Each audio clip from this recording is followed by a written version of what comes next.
E aí, pessoal, tudo certo?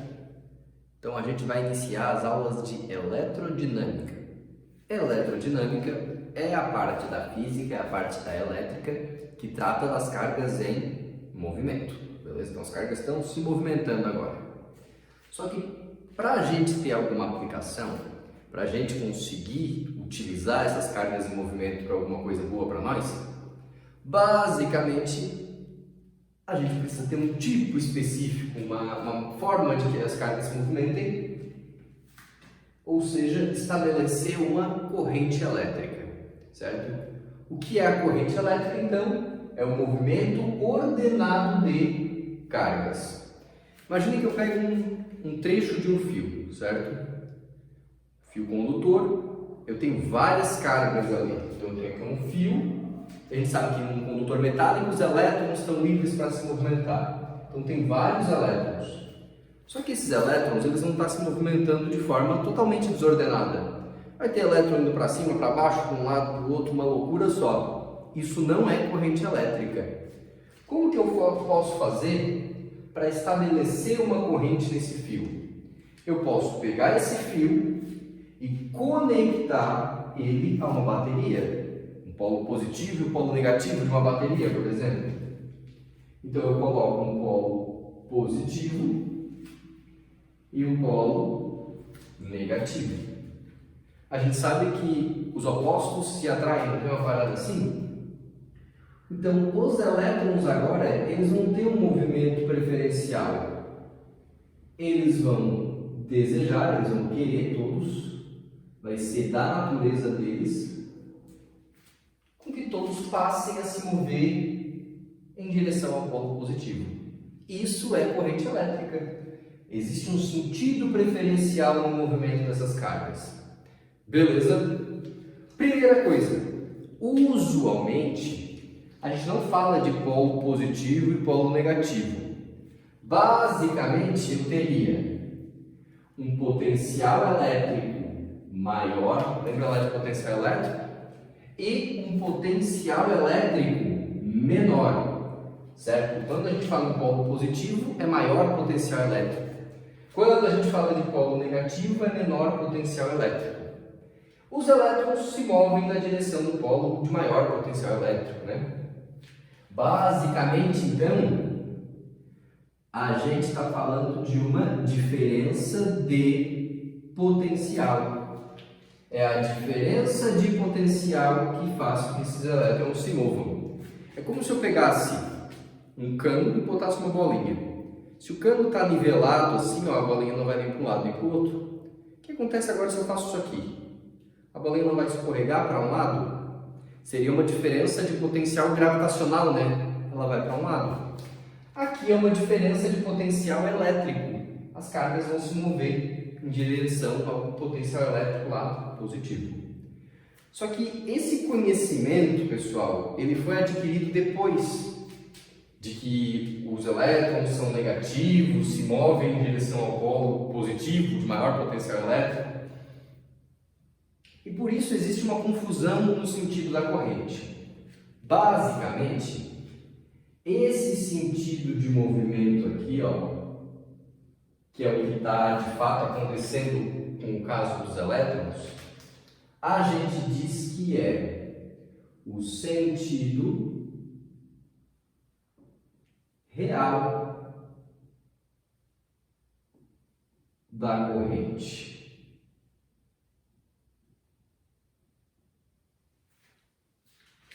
Mas, por convenção, sempre que a gente fala de corrente elétrica, a gente fala do sentido convencional. Se convencionou que o sentido da corrente elétrica deve ser do polo positivo para o polo negativo.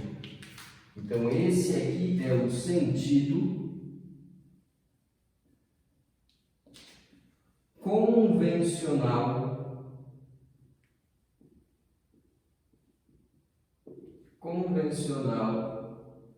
da corrente.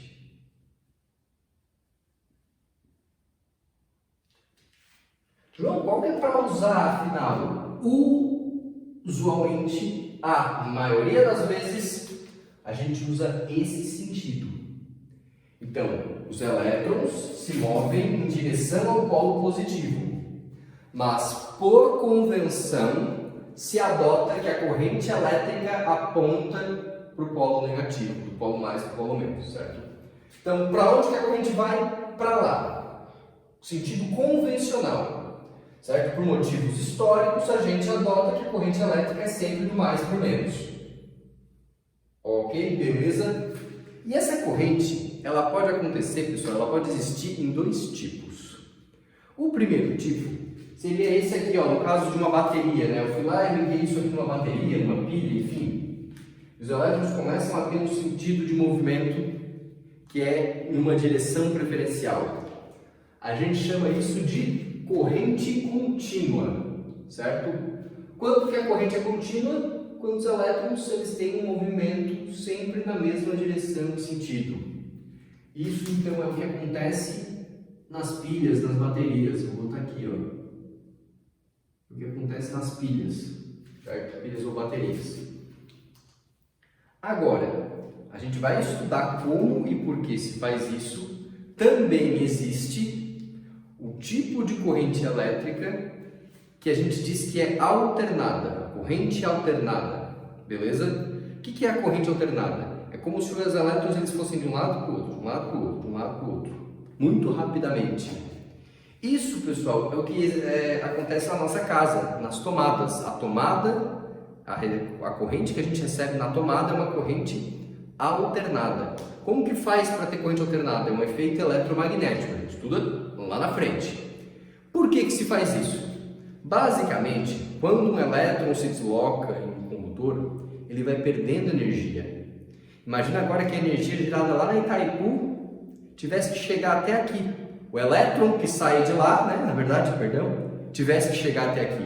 Esse elétron não ia conseguir andar quilômetros e quilômetros de fio para te trazer energia até aqui. Não tem como tu transmitir energia, pessoal, na forma de corrente contínua até uma distância muito grande, certo? Por isso que é usado só uma pilha, numa bateria. Nas redes de transmissão a gente usa corrente alternada. É como se o elétron fosse de um lado para o outro e a energia fluísse de um elétron para o outro, certo? Então a gente diz que a gente transmite na forma de tensão e tal. Mas basicamente na tomada, nas instalações residenciais das nossas casas, no fio do poste, a corrente é corrente alternada. Ó, ela vai de um lado para o outro, de um lado para o outro, de um lado para o outro, certo? A gente, pessoal, costuma aqui no Brasil transmitir corrente com 60 Hz de frequência. O que isso quer dizer? Que os elétrons vão e voltam 60 vezes por segundo, beleza? Onde que eu tenho corrente alternada, então? Na tomada, certo? Vai conectar um aparelho e o aparelho vai ser ligado em corrente alternada. Show, galera? Tranquilo? E agora, como é que eu calculo a corrente elétrica? Bom, a corrente elétrica ela é gerada porque tem elétrons passando naquele fio. Se eu conseguir contar a quantidade de carga que passou em um intervalo de tempo, eu calculo a intensidade dessa corrente, certo? Então, é a quantidade de carga elétrica que passou em um determinado instante de tempo. Carga elétrica, pessoal, a gente sabe que é dada em Coulomb.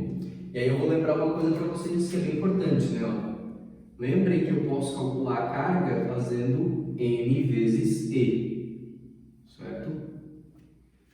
Então, carga elétrica é número de elétrons vezes a carga elementar, né? 1,6 vezes 10 na menos 19. Então, às vezes ele te dá a quantidade de elétrons, tu acha a carga para calcular a corrente. Ou te dá a corrente, tu acha a carga para calcular quantos elétrons. Beleza? Lembrem disso aqui. Delta T é o tempo e a corrente elétrica, então ela vai ser dada ó, em carga sobre tempo. Coulomb por segundo. Coulomb por segundo recebe um nome. Coulomb por segundo a gente chama de ampere. Ampere. Beleza? Não estou ficando louco não, tá? Tem essa crase mesmo.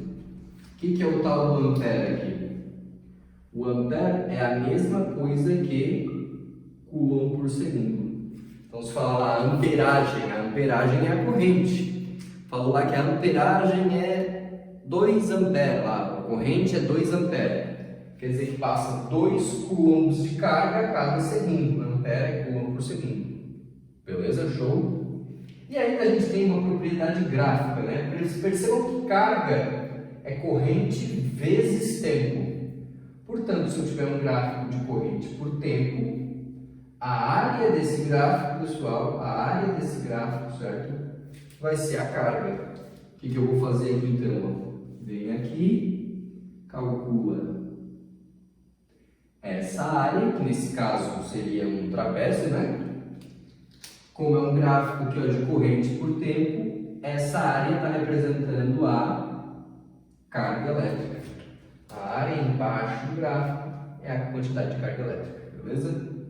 Então, corrente por tempo, a área do gráfico é a carga. Pessoal, essa foi a nossa primeira aula aí, corrente elétrica. Valeu!